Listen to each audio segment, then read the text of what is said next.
Hello, my dear student. Welcome back to Learn and Grow. Today we are going to discuss Class 7 Basic Science Chapter A Food. അപ്പോൾ ഇതിൻ്റെ part 1 നമ്മൾ already upload ചെയ്തിട്ടുണ്ടായിരുന്നു. Okay, നമ്മൾ മെയിനായിട്ട് ഭക്ഷണം തിരഞ്ഞെടുക്കുമ്പോൾ ശ്രദ്ധിക്കേണ്ട കാര്യങ്ങൾ എന്തൊക്കെക്കുറിച്ചാണ് അല്ലേ, അതിനെക്കുറിച്ചൊക്കെ നമ്മൾ കഴിഞ്ഞ ക്ലാസ്സിൽ പറഞ്ഞിട്ടുണ്ടായിരുന്നു. അപ്പോൾ ഇന്ന് നമ്മൾ പഠിക്കാൻ പോകുന്നത്, അപ്പോൾ ഇതിൻ്റെ പാർട്ട് 1 കാണാത്തവരുണ്ടെങ്കിൽ തീർച്ചയായും കാണണം. ലിങ്ക് ഞാൻ എൻ്റെ ഡിസ്ക്രിപ്ഷൻ ബോക്സിലിടുന്നതാണ്. ഓക്കെ, അപ്പോൾ ഇന്ന് നമ്മൾ അതിൻ്റെ ബാക്കി പോർഷനായിട്ടാണ് വന്നിരിക്കുന്നത്, അഡൾട്രേഷൻ അല്ലേ, ഫുഡിലത്തെ മായം. Food adulteration is an area of great importance while considering the quality of food item. Analyze the new report on adulteration and answer the question below. Okay, അപ്പോൾ എന്താ ഇവിടെ പറഞ്ഞിരിക്കുന്നത്, ഭക്ഷ്യവസ്തുക്കളുടെ ഗുണനിലവാരം പരിഗണിക്കുമ്പോൾ ഏറെ ശ്രദ്ധിക്കേണ്ട ഒരു കാര്യമാണ് അത് മായം ചേർക്കുന്നത് അല്ലേ. അപ്പോൾ മായം ചേർക്കലുമായി ബന്ധപ്പെട്ട് താഴെ ഒരു ന്യൂസ് റിപ്പോർട്ട് കൊടുത്തിട്ടുണ്ട്. ഓക്കെ, അപ്പോൾ അത് നോക്കിയിട്ട് താഴെ കുറച്ച് ചോദ്യങ്ങളുണ്ട്, അതിന് ആൻസർ പറയാനാണ് പറഞ്ഞിരിക്കുന്നത്. നോക്കാം. Excessive adulteration in jaggery.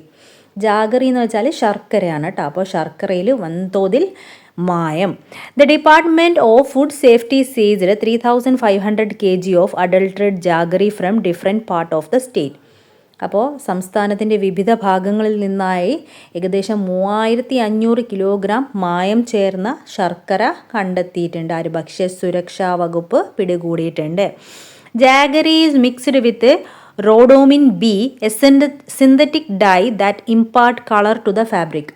അപ്പോൾ തുണിത്തരങ്ങൾക്ക് ഡൈ ആയിട്ട്, സിന്തറ്റിക് ഡൈ ആയിട്ട് ഉപയോഗിക്കുന്ന റോഡോമിൻ ബി കലർത്തിയ ശർക്കരയാണ് ഇത്തരത്തിൽ പിടിച്ചെടുത്തത്. ഓക്കെ, അപ്പോൾ the presence of even a minute amount of rhodomin B in the body can cause fatal disease like cancer. അപ്പോൾ ഇങ്ങനെ റോഡോമിൻ ബി ഒരു ചെറിയ അളവിൽ പോലും നമ്മളുടെ ശരീരത്തിലെത്തിയാൽ എന്ത് സംഭവിക്കും? ക്യാൻസർ പോലുള്ള മാരക രോഗങ്ങൾക്ക് കാരണമാകുമെന്നാണ് പറയുന്നത്. ഓക്കെ, അപ്പോൾ ഇവിടുത്തെ ക്വസ്റ്റ്യൻ എന്താണെന്ന് നോക്കിയേ. Why is rhodamine B added to jaggery. അപ്പോൾ എന്തിനായിരിക്കും ഇതുപോലെ റോഡോമിൻ ബി ജാഗറിയിൽ ആഡ് ചെയ്യുന്നത്? ഡൈ ആണ് അല്ലേ, അപ്പോൾ കളറ് ലഭിക്കാനായിരിക്കും, നല്ല കളർ ലഭിക്കാനാണ് ഈ ഒരു റോഡോമിൻ ബി എന്ന് ഇതിലേക്ക് ആഡ് ചെയ്യുന്നത്. Okay, what is the harm in adding rhodamine B? അപ്പോൾ റോഡോമിൻ ബി ചേർക്കുന്നത് കൊണ്ടുള്ള ദോഷം എന്താണ്? ഒരു ചെറിയ അളവിൽ പോലും ശരീരത്തിലെത്തിയാൽ മാരകമായ രോഗങ്ങൾ പോലും സംഭവിക്കും അല്ലേ, even like A cancer. You may have noticed a similar kind of adulteration in various food items. In food like chili powder, turmeric powder and tea dust, substance that resemble them are added as adulterant. അപ്പോൾ ഇതുപോലെ പല ഭക്ഷ്യവസ്തുക്കളിലും മായം ചേർക്കുന്നത് നിങ്ങളുടെ ശ്രദ്ധയിൽപ്പെട്ടിട്ടുണ്ടാവും അല്ലേ. അപ്പോൾ ഇതുപോലെ നോക്കിയേ, നമ്മൾ ശർക്കരയിൽ പോലും ഇങ്ങനെ മായം ചേർക്കുന്നുണ്ട് അല്ലേ. അപ്പോൾ ഇതുപോലെ പല വസ്തുക്കളിലും ചേർക്കുന്നുണ്ട്. എന്താണ്? മുളക് പൊടി, മഞ്ഞൾപ്പൊടി, അതുപോലെ ടീ പൗഡർ അല്ലേ, തേയില എന്നിവയിലൊക്കെ അതിന് സാമ്യമുള്ള വസ്തുക്കൾ കലർത്തുന്നുണ്ട്. ഓക്കെ, അപ്പോൾ അതിനെയാണ് എന്താണ് അഡൾട്രേഷൻ എന്ന് വിളിക്കുന്നത് അല്ലേ, മായം ചേർക്കുക. അപ്പോൾ എന്താണ് അഡൾട്രേഷൻ എന്ന് കൊടുത്തിട്ടുണ്ട് നോക്കിയേ. Addition of similar cheap and poor quality substance to food item is called adulteration. Selling food item after the removal of its quality component, an unauthorized addition of colors to the food item to give the appearance of quality can also be branded as adulteration. അപ്പോൾ ഒരു food ഐറ്റംസിൻ്റെ അതിൻ്റെ നല്ല ക്വാളിറ്റിയുള്ള കമ്പോണൻ്റൊക്കെ അതിൽ നിന്ന് remove ചെയ്തതിന് ശേഷം അതിലേക്ക് നല്ല ക്വാളിറ്റി ഉണ്ടെന്ന് തോന്നിപ്പിക്കാൻ വേണ്ടിയിട്ട് കളറൊക്കെ ആഡ് ചെയ്യല്ലേ. അപ്പോൾ ഇതിനെയാണ് എന്തെന്ന് വിളിക്കുന്നത്? അഡൾട്രേഷൻ എന്ന് വിളിക്കുന്നത്. ഓക്കെ, അപ്പോൾ many of the food items you consume may be adulterated. അപ്പോൾ നമ്മൾ കഴിക്കുന്ന ഓൾമോസ്റ്റ് ഫുഡ് ഐറ്റത്തിലും എന്തുണ്ടാവും? മായം കലർന്നിട്ടുണ്ടാവും. പക്ഷെ നമ്മൾ അതൊന്നും അറിയുന്നില്ല അല്ലേ. Hence while selecting food item maximum quality should be ensured. അപ്പോൾ അതുകൊണ്ട് തന്നെ ഫുഡ് ഐറ്റംസ് നമ്മൾ സെലക്ട് ചെയ്യുമ്പോൾ മാക്സിമം ക്വാളിറ്റിയുള്ള ഫുഡ് മാത്രമേ നമ്മൾ സെലക്ട് ചെയ്യാൻ പാടുള്ളൂ അല്ലേ. How can we detect the food adulteration? അപ്പോൾ ഇങ്ങനെ ഫുഡിൽ മായം കലർന്നിട്ടുണ്ട് എങ്ങനെ നമുക്ക് മനസ്സിലാക്കാം? അപ്പോൾ അതിൽ ചില ഫുഡ് ഐറ്റംസിൽ മായം കലർന്നിട്ടുണ്ടെന്ന് മനസ്സിലാക്കാൻ ഇവിടെ കുറച്ച് ടെസ്റ്റ് കൊടുത്തിട്ടുണ്ട്. അതപ്പോൾ എങ്ങനെയാണെന്ന് നോക്കാം. ഓക്കെ, അപ്പോൾ എല്ലാവർക്കും മനസ്സിലായല്ലോ എന്താണ് അഡൾട്രേഷൻ എന്ന്. എന്താണ്? Cheap and poor quality substance to food items അല്ലേ. അപ്പോൾ ചില വസ്തുക്കളിൽ മായമുണ്ടെങ്കിൽ അത് നമുക്ക് എങ്ങനെ തിരിച്ചറിയാം എന്നാണ്. അപ്പോൾ അതിൻ്റെ എക്സ്പെരിമെൻ്റാണ് താഴെ കൊടുത്ത് നോക്കാം. അഡൾട്രേഷൻ ഇൻ ഹണി, തേനിലുള്ള മായം എങ്ങനെ തിരിച്ചറിയാം? Which one of the following can be a probable adulterant for honey. അപ്പോൾ തേനിൽ മായമായി ചേർക്കാൻ സാധ്യതയുള്ള വസ്തു താഴെ കൊടുത്തിൽ ഏതാണെന്നാണ് ചോദിച്ചിരിക്കുന്നത്. Water, jaggery solution, sugar solution, rice soup. ഏതായിരിക്കാം ഇതിൽ തേനിൻ്റെ കൂടെ അഡൾട്രനായിട്ട് യോജിപ്പിക്കാൻ സാധ്യതയുള്ള വസ്തു എന്ന് പറയുന്നത് ഏതായിരിക്കാം?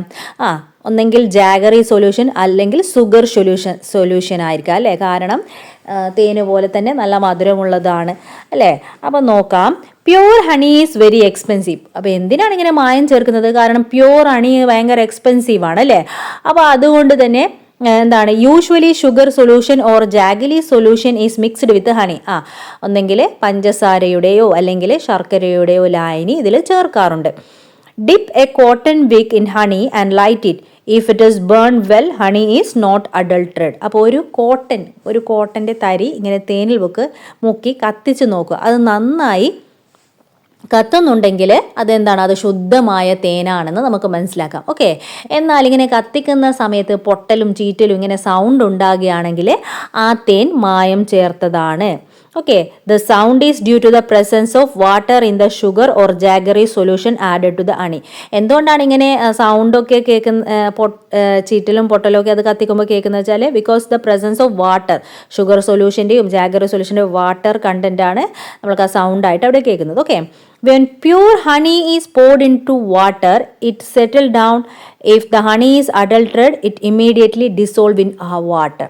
ഓക്കെ, അപ്പം നല്ല പ്യൂർ ആയിട്ടുള്ള ഹണി ആണെങ്കിൽ വെള്ളത്തിൽ ചേർക്കുമ്പോൾ എന്താവും, അത് സെറ്റിൽ ഡൗൺ ആവും അല്ലേ. അതിൻ്റെ താഴെ ഈ വെള്ളമായി കലരാതെ അടിയിൽ സെറ്റിൽ ഡൗൺ ആവും. എന്നാൽ ഇത് ഇംപ്യൂർ ആയിട്ടുള്ള ഹണി ആണെങ്കിലോ അത് വെള്ളത്തിൽ അലിഞ്ഞു ചേരും. Okay, conduct both this experiment and write down the findings in the science diary.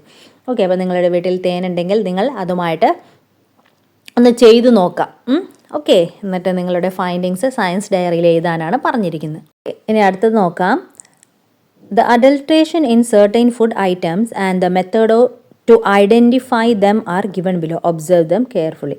അപ്പം നാം ഉപയോഗിക്കുന്ന ചില ഭക്ഷ്യവസ്തുക്കളിലെ അഡൾട്രേഷൻ, മായവും അത് കണ്ടെത്തുന്നതിനുള്ള മാർഗങ്ങളും താഴെ നൽകിയിട്ടുണ്ട്. ഓക്കെ, ആദ്യമായിട്ട് ടർമറിക്. എങ്ങനെയാണ് ടർമറിക്കിലെ മായം ഉണ്ടോ എന്ന് തിരിച്ചറിയാം, മായം ചേർത്തിട്ടുണ്ടോ എന്ന് തിരിച്ചറിയാമെന്നാണ് ചോദിക്കുന്നത്. Take a water in a glass tumbler and sprinkle a pinch of turmeric powder into it. Color will spread to the bottom if it is adulterated with a synthetic dye. If not adulterated, turmeric powder will settle down at the bottom without the color spreading. അപ്പോൾ ഒരു glass ടംബ്ലറിൽ കുറച്ച് വെള്ളം എടുത്ത് അതിലൊരു നുള്ളി മഞ്ഞൾപ്പൊടി വിതരണം. ഇനി അതിലേക്ക് കൃത്രിമമായിട്ട് നിറം ചേർത്തിട്ടുണ്ടെങ്കിൽ എന്താവും, ആ നിറം ഇങ്ങനെ താഴോട്ടേക്ക് പടരും. ഇനി നിറമൊന്നും ഇല്ലെങ്കിൽ മഞ്ഞൾപ്പൊടി എന്ത് ചെയ്യും, ഇളകാതെ അത് താഴോട്ടേക്ക് അടയും. ഓക്കെ, മഞ്ഞൾപ്പൊടി ഇട്ട് നമ്മളിങ്ങനെ കലക്കരുത്. ഓക്കെ, കലക്കാതെ മഞ്ഞൾപ്പൊടി ഇട്ടാൽ അത് നല്ലതാണെങ്കിൽ എന്ത് ചെയ്യും, ആ മഞ്ഞൾപ്പൊടി അതേപോലെ താഴത്തോട്ട് പോയി സെറ്റിൽ ഡൗൺ ചെയ്യും. ഇനി coconut oil. Fill half a glass tumbler with coconut oil. Keep it in the freezer for 30 minutes and observe it. If the coconut oil is pure it would have frozen completely. If any other oil had been added to coconut oil the adulterant oil will float above the coconut oil in the liquid state itself. അപ്പോൾ എന്താ, വെളിച്ചെണ്ണയിലെ മായം എങ്ങനെ നോക്കാമെന്നാണ് പറഞ്ഞിരിക്കുന്നത്. ഒരു അര glass വെളിച്ചെണ്ണ ഒരു 30 minutes ഫ്രീസറിൽ കീപ്പ് ചെയ്യാനാണ് പറയുന്നത്. ഓക്കെ, അതിനുശേഷം നിരീക്ഷിച്ചാൽ അത് ശുദ്ധമായ വെളിച്ചെണ്ണയാണെങ്കിൽ അത് മുഴുവനും നല്ല കട്ടിയായിട്ടുണ്ടാവും. ഫ്രീസറിലാണല്ലോ വെച്ചത് അല്ലേ. ഇനി അതിൽ മറ്റെന്തെങ്കിലും മായം ചേർത്തിട്ടുണ്ടെങ്കിൽ ആ ഒരു എണ്ണ ഇതിന് മുകളിൽ, ഈ കട്ടിയുള്ള എണ്ണയുടെ മുകളിലായിട്ട് ദ്രാവക രൂപത്തിൽ തന്നെ ഉണ്ടാവും. അത് കട്ടയായിട്ടുണ്ടാവില്ല എന്നാണ് പറയുന്നത്. ഓക്കെ, ഇനി അസഫോട്ടിഡ, കായം. Take a piece of asafoetida in a spoon and burn it. If it does not burn like camphor, it may be assumed that it is adulterated. അപ്പോൾ ഒരു കഷ്ണം കായം സ്പൂണിലെടുത്ത് കത്തിച്ച് നോക്കിയാൽ അത് കർപ്പൂരം കത്തുന്നത് പോലെ നന്നായിട്ട് കത്തുന്നില്ലെങ്കിൽ എന്ത് മനസ്സിലാക്കാം? അതിൽ മായം ചേർന്നിട്ടുണ്ടെന്ന് മനസ്സിലാക്കാം. ഇങ്ങനെ ഈ മുകളിൽ കൊടുത്തിരിക്കുന്നതിൻ്റെ അടിസ്ഥാനത്തിൽ നിങ്ങളുടെ വീട്ടിലെ ഈ മഞ്ഞപ്പൊടി, വെളിച്ചെണ്ണ, കായം ഇതിലൊക്കെ മായം ചേർന്നിട്ടുണ്ടോ എന്ന് കണ്ടെത്തിയിട്ട് താഴെ പറയുന്ന പ്രവർത്തനങ്ങൾ കൂടി ചെയ്തു നോക്കാനാണ് പറയുന്നത്. ഓക്കെ, അപ്പോൾ ഇവിടെ ഒരു ടേബിൾ കൊടുത്തിട്ടുണ്ട്, എന്താണെന്ന് നോക്കാം. Activity: take some water in a glass tumbler and sprinkle a pinch of turmeric powder into it. അല്ലേ? അപ്പം നിങ്ങളുടെ ഒബ്സർവേഷനും ഇൻഫറൻസും അവിടെ എഴുതാനാണ്. Take a piece of asafoetida in the spoon and burn it. പിന്നെ keep a glass tumbler half filled with coconut oil in the freezer for 30 minutes. അല്ലേ? അപ്പോൾ അതിൻ്റെ ഒബ്സർവേഷൻ എന്താണ്, ഇൻഫറൻസ് എന്താണെന്ന് നിങ്ങൾ എഴുതാനാണ്. ഇത് നിങ്ങൾ ചെയ്യാനുള്ളതാണല്ലോ.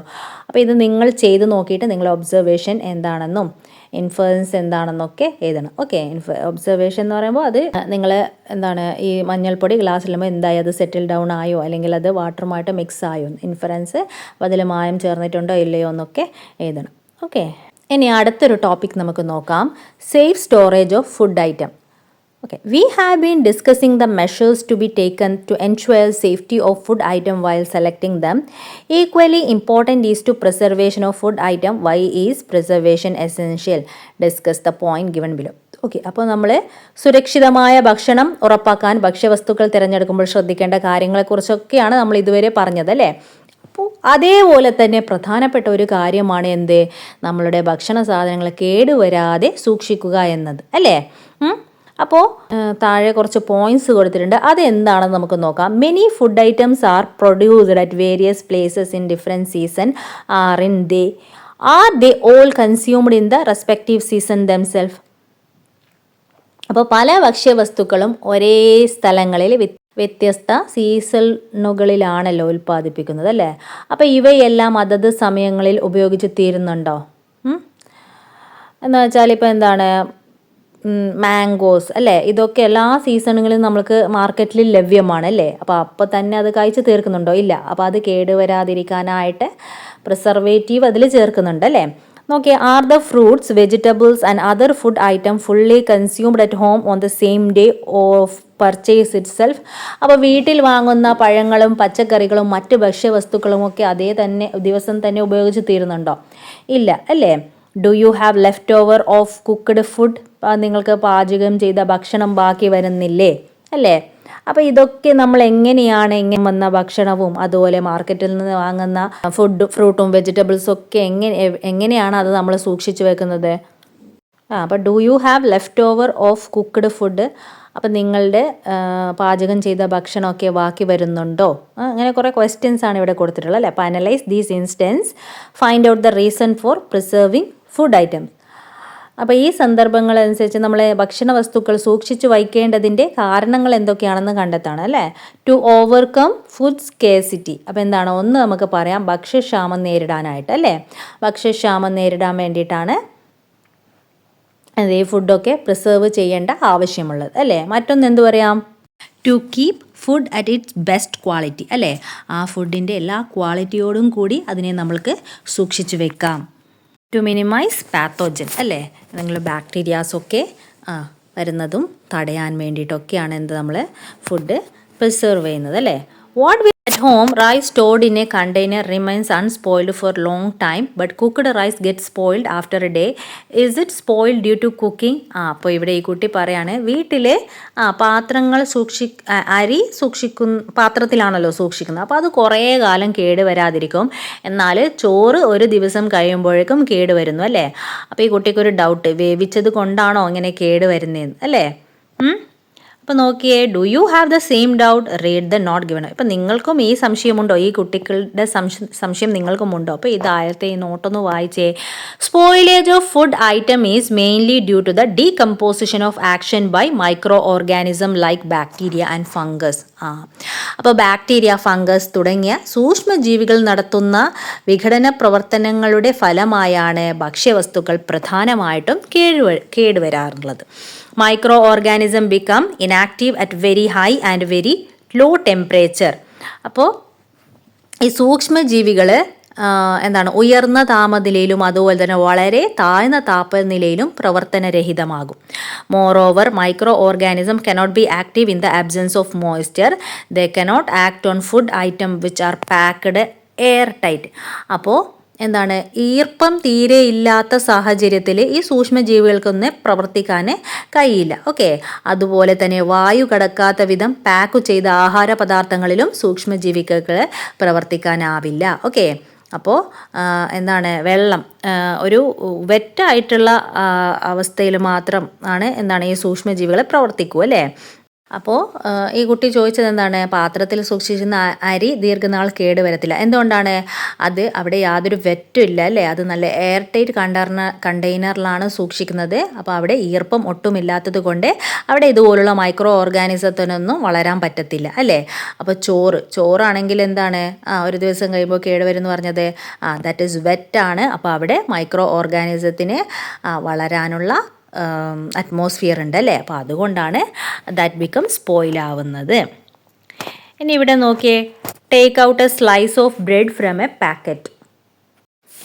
Sprinkle 1 or 2 drops of water over the bread. Observe the bread after 3 days using a hand lens or microscope. അപ്പോൾ ഇവിടെ പറയുകയാണ്, ഒരു കഷ്ണം ബ്രെഡ് ഒരു പാക്കറ്റിൽ നിന്ന് എടുത്തിട്ട് അതിലേക്ക് 1-2 തുള്ളി വെള്ളം തളിച്ച് വെക്കാം. എന്നിട്ട് ഒരു 2-3 ദിവസം കഴിഞ്ഞ് ഈ ബ്രെഡിനെ ഹാൻഡ് ലെൻസിലൂടെ ഒന്ന് അല്ലെങ്കിൽ മൈക്രോസ്കോപ്പിലെയോ സൂക്ഷിച്ച് നോക്കുക. What do you see on the bread? അപ്പോൾ ഈ ബ്രെഡിൽ എന്ത് നിങ്ങൾക്ക് കാണാൻ സാധിക്കുന്നത്? അവിടുത്തെ ആ ഫിഗർ നോക്കിയാൽ നിങ്ങൾക്ക് കാണാൻ സാധിക്കും അല്ലേ, ഒരു ഗ്രീനിഷ് ആയിട്ടുള്ള ഒരു ഫംഗസ് അവിടെ ഒരു പൂപ്പൽ പിടിച്ച പോലെ കാണാൻ സാധിക്കും അല്ലേ. അപ്പോൾ write your observation in the science diary and draw the fungus you have observed. അപ്പോൾ നിങ്ങൾക്ക് കണ്ട ഫംഗസിൻ്റെ ഡയഗ്രാം വരയ്ക്കാനാണ് പറഞ്ഞിരിക്കുന്നത് അല്ലേ. അപ്പോൾ നോക്കിയേ, ഇവിടെ സൈഡിൽ എൻലാർജ്ഡ് ആയിട്ടുള്ള ഫംഗസിൻ്റെ ഫോട്ടോ ഇവിടെ വരച്ചിട്ടുണ്ട് അല്ലേ, ഫിഗർ കൊടുത്തിട്ടുണ്ട്. അപ്പോൾ ഇതിന് കാരണം എന്തായിരിക്കും നമ്മൾ നേരത്തെ പറഞ്ഞതല്ലേ. അപ്പോൾ ഈ ഒരു ബ്രെഡിൽ മോയ്സ്ചർ കണ്ടൻറ്റ് ഉള്ളത് കൊണ്ട് അവിടെ എന്തായി, ബാക്ടീരിയാസൊക്കെ വിഘടിച്ചു അല്ലേ. അതിൻ്റെ പ്രവർത്തന ഫലമായിട്ടാണ് നമുക്ക് ആ ഒരു ഗ്രീൻ കളറ് കാണാൻ സാധിക്കുന്നത് അല്ലേ. അപ്പോൾ ആ ഒരു ഫംഗസാണ് ആ ബ്രെഡിൽ മൊത്തം നമ്മൾക്ക് ഗ്രീൻ കളറിൽ കാണാൻ സാധിക്കുന്നത്. അപ്പം നമ്മൾ പറഞ്ഞു ഫുഡ് കേട് വരാതിരിക്കാൻ ഫുഡ് പ്രിസർവ് ചെയ്ത് സൂക്ഷിച്ചു വെക്കും അല്ലേ.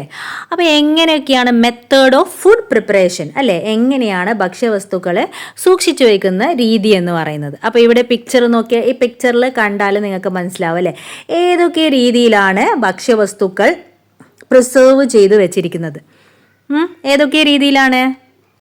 ഇവിടെ ഫസ്റ്റ് വണ്ണിൽ എങ്ങനെയാണ് നമ്മൾക്കറിയാം അല്ലേ, വിനെഗറും അതുപോലെ വിനെഗർ ഒരു നല്ല പ്രിസർവേറ്ററാണ് അല്ലേ. വിനെഗർ പിന്നെ ഉപ്പൊക്കെ ചേർത്തിട്ടാണ് ടിന്നിലടച്ച് ഫസ്റ്റ് വണ്ണ് ആഹാരം അതൊക്കെ സൂക്ഷിച്ചു വെച്ചില്ല. ഇനി രണ്ടാമത്തെ ഫിഗറിലോ മുളക്, അത് വെയിലത്ത് ഉണക്കി അല്ലേ, നന്നായിട്ട് ഉണക്കി സൂക്ഷിക്കുന്നതാണ്. അത് ഒരു പ്രിസർവേഷൻ എന്ന രീതിയിൽ അല്ലേ, യാതൊരു ഈർപ്പത്തിൻ്റെ യാതൊരു അംശവും ഇല്ലാതെ അത് ഉണക്കി സൂക്ഷിക്കും. പിന്നെ മൂന്നാമതായിട്ടോ നല്ല പാക്ക്ഡ് ഫുഡാണ് അല്ലേ, നല്ല ടിന്നിൽ നന്നായിട്ട് അടച്ചു വെച്ചിരിക്കും. അപ്പോൾ അതിലും യാതൊരു സൂക്ഷ്മാണുക്കളൊന്നും കയറാത്ത രീതിയിൽ. പിന്നെ നാലാമതായിട്ട് ഫ്രിഡ്ജിലാണ് അല്ലേ, ഏറ്റവും ഉയർന്ന അല്ലേ നല്ല ഫ്രിഡ്ജിൽ സൂക്ഷിക്കും അല്ലേ. അങ്ങനെയും നമുക്ക് ഭക്ഷണം കേടുവരാതെ സൂക്ഷിക്കാൻ സാധിക്കും അല്ലേ. ഇവിടെ ഒരു ടേബിൾ കൊടുത്തിട്ടുണ്ട് അല്ലേ. അപ്പോൾ വിവിധ വസ്തുക്കൾ ഭക്ഷണ രീതികൾ പല രീതിയിൽ സൂക്ഷിച്ചിരിക്കുന്നത് നമുക്ക് കാണാൻ സാധിച്ചു അല്ലേ.